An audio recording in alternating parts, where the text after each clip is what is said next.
sometimes when people hear about these expeditions, or certainly before they've met me, they think I must be some kind of fearless ex special forces kind of superhero.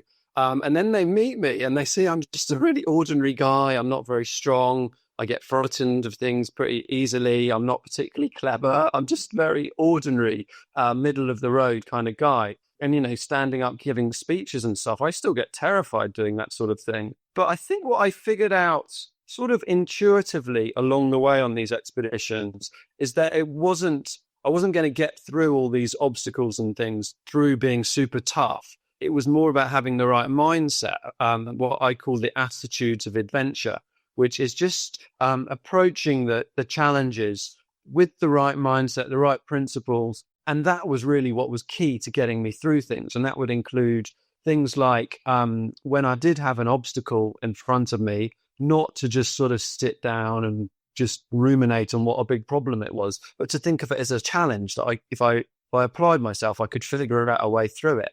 Things like being very clear about my long-term goal of trying to get to where I was going, but then breaking that down into shorter goals. That really helped me to keep going.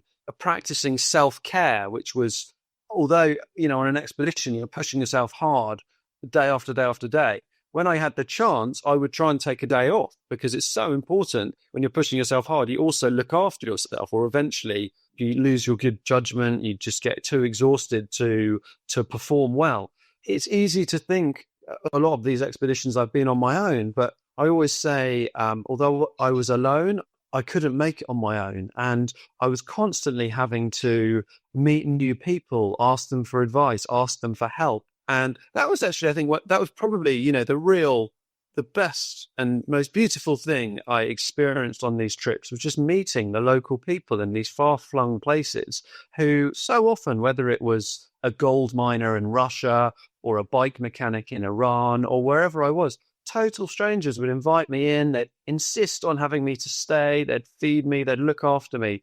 And there was so much kindness out there. I couldn't, I had to remember I don't have to make it on my own. And it was a wonderful experience. And I think it does apply, I reflect a lot on this, how it applies to normal life. I think all those things I'm mentioning, which you need to get through an expedition, that those attitudes make such a difference in life, including self-discipline, because that's key on an expedition. You've got to be disciplined to do that, or you're going to slip behind schedule and all sorts of other problems.